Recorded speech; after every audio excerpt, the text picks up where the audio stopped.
I saw a dead werewolf.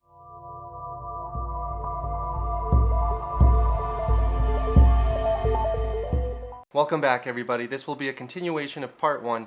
I will be putting a link to part 1 in the description to this video down below. Let's get started. And before I get started, I want to say help me out, like this video, share it to your friends. Alright, help me quit my job so I can be a full-time YouTuber and make videos for you guys on a weekly, daily basis. Alright, because I love you all so much. We can talk more. Alright, we can help each other be better people. And we can learn from one another. So help me leave my job. Like this video, watch it till the very end. Let's go. Part 2, I will be talking about the werewolf. I will be talking about the tall man, I will be talking about objects falling, and I will be talking about the skeleton man. Alright, this is an action-packed video for you all. So, to get started, I'm trying to remember things from when I was first born until now, alright, because I'm still experiencing things now. So, the first thing is the skeleton man. Alright, here I was probably around 3 or 5. I was, still seeing these demons. I was still seeing things outside our room. But this was one of those moments where I was like, I'm seeing something different. So around 3 to 5 years old, I was hearing this sound. It was like a tss, tss, tss, tss, tss, tss, tss, tss. As I was sleeping, right? It was nighttime. Everybody was asleep now. It's dark. And I'm hearing this sound. Tss, tss, tss, tss, tss, tss, tss. And I hear it get louder and louder and louder. And I know that there's something inside the house, right? I know it's something supernatural that shouldn't be there. I know something's coming. And I know I'm awake. And I know everyone else is asleep. And I know that I probably should be waking someone up soon. So I hear this sound. Tss, tss, tss, tss, tss. And I can't remember if it was when I walked into my parents' bedroom or if I was already seeing it inside my parents' bedroom. But I woke up screaming, woke up my mom. She came to get me. We go inside the bedroom, and inside, standing at the feet of the bed, at the edge of the bed, is this skeleton man. And I want to say he was around 6'5". He was taller than my parents. And it's just this skeleton, all bones, right? And it wasn't translucent at all. I couldn't see past it. It didn't have any eyeballs. It was just all blacked out. And it's just standing at the edge of the bed, looking directly at me, making eye contact, right? I'm making eye contact with this darkness inside its skull. And it's looking, right? And we get into bed, and it's still standing at the foot of the bed. Now it's not moving. It's not moving at all. And if I'm not mistaken, I did see it walk to the edge, to the front of my parents' bed.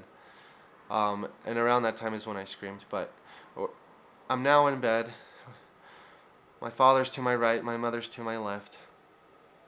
And I tell her, are you seeing this? Are you seeing this? And, she's like, no, I don't see anything. I don't see anything. You need to go to bed. It's just late and blah, blah, blah. And, so my mom ends up passing out, and I end up staring at the skeleton man, and it just doesn't move.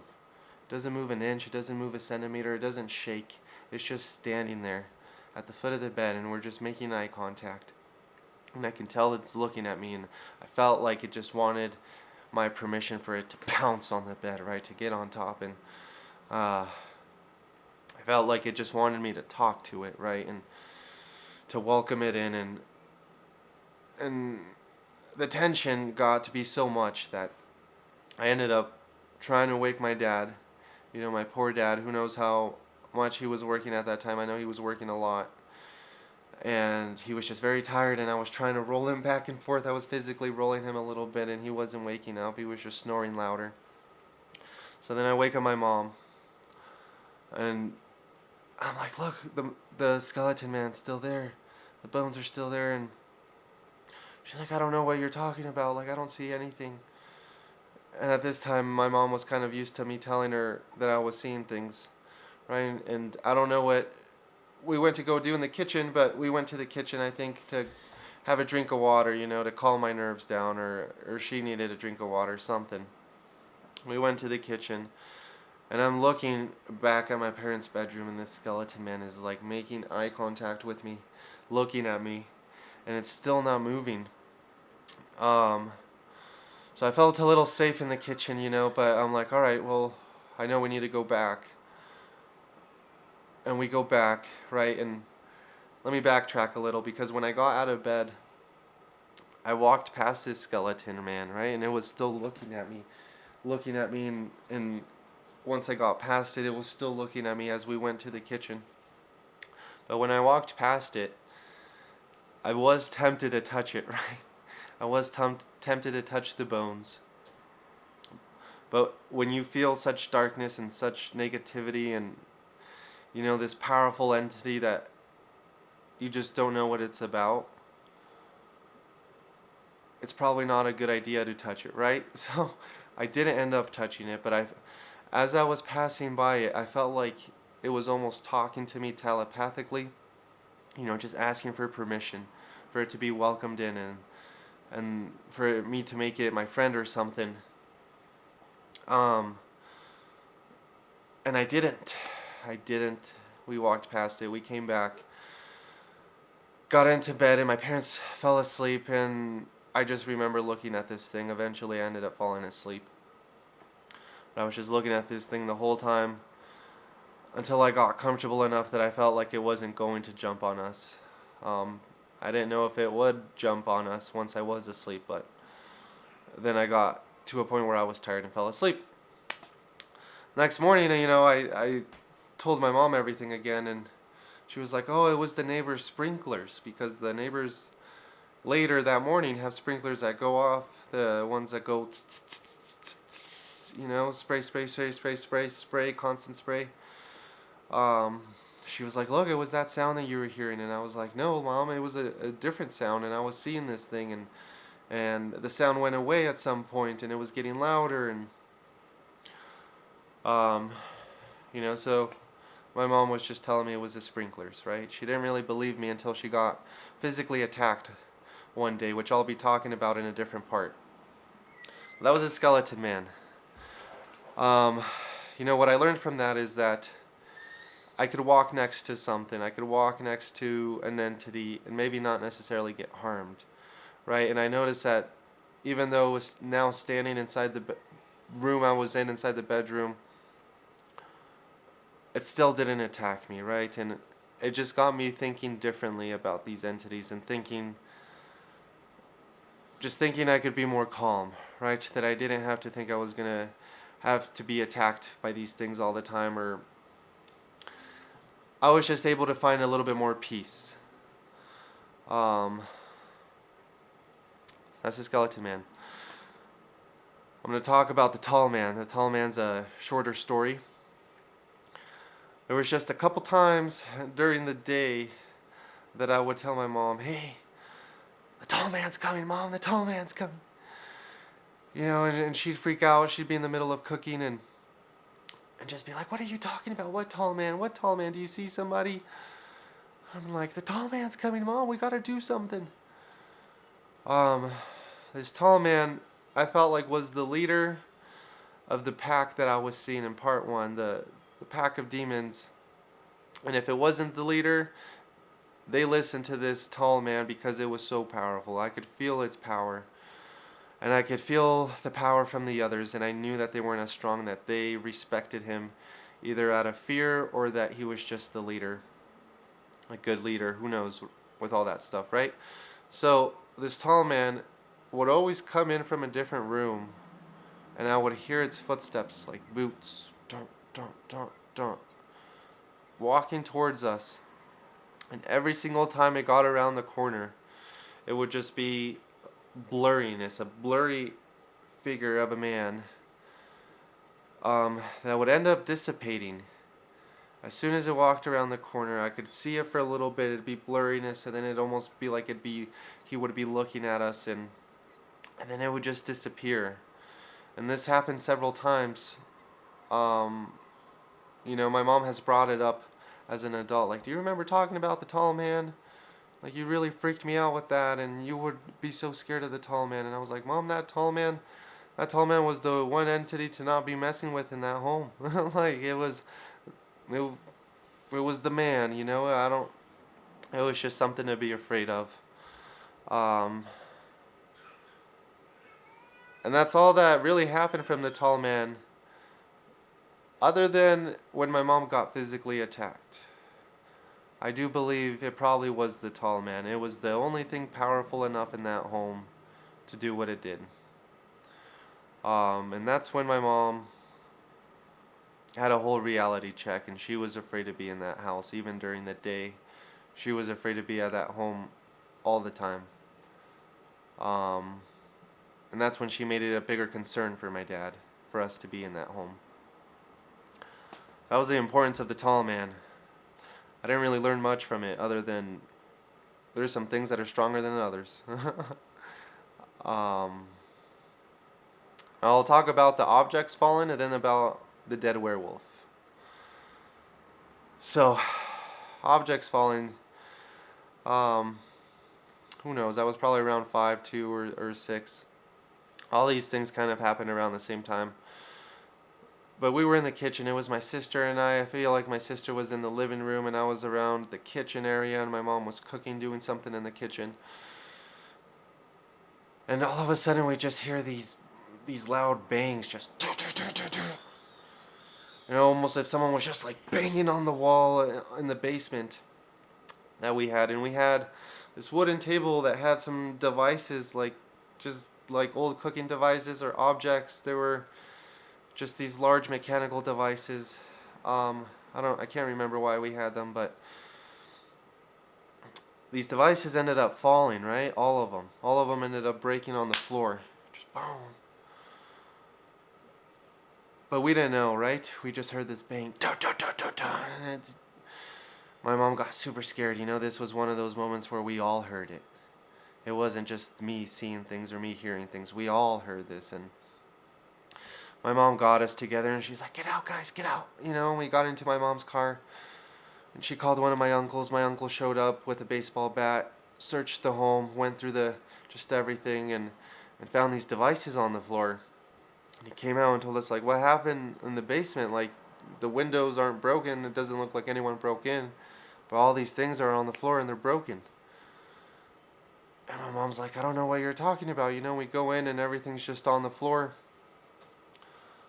That was another scary time for my mom, like thinking like, what the heck happened? No one broke in. We were all upstairs. It's not like we had an earthquake. And that was another time where I was like, oh, like this is different, there's physical activity going on. They're able to touch objects, move objects, break things, all right, maybe cause harm by doing that. But I didn't think much of it because I was seeing things a lot in front of me, so I'd get more concerned with the things I was seeing. That was the objects falling.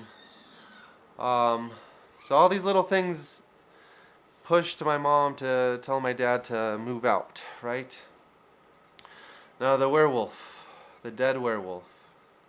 There was a time when I came out of the bathroom or the bedroom. It was nighttime now, and my parents were watching one of their shows that they would always watch, and we weren't too far away from bedtime, and I came out, went into the living room, and our door for the living room had a half circle window with two little bars going through the circle, so then it ended up being 3 pieces of glass.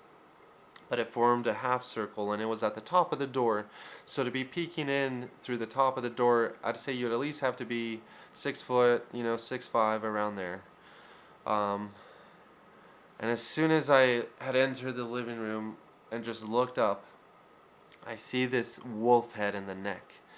This wolf head in the neck, and its teeth, right? It had white teeth, and they were sharp, and it was fuzzy. Everything about it was fuzzy. But it had almost looked like it was dead, right? Like it was like the spirit of a werewolf.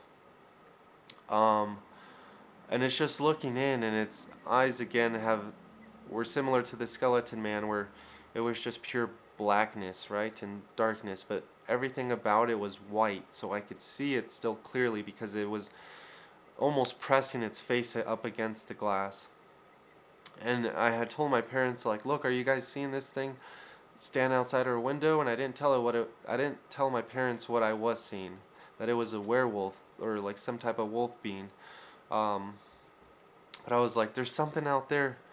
There's something out there," and and they didn't see it. And I was used to them not seeing the things I was seeing at this point. So I didn't say much of it to my parents, but I did start messing with it or playing with it or trying to investigate it.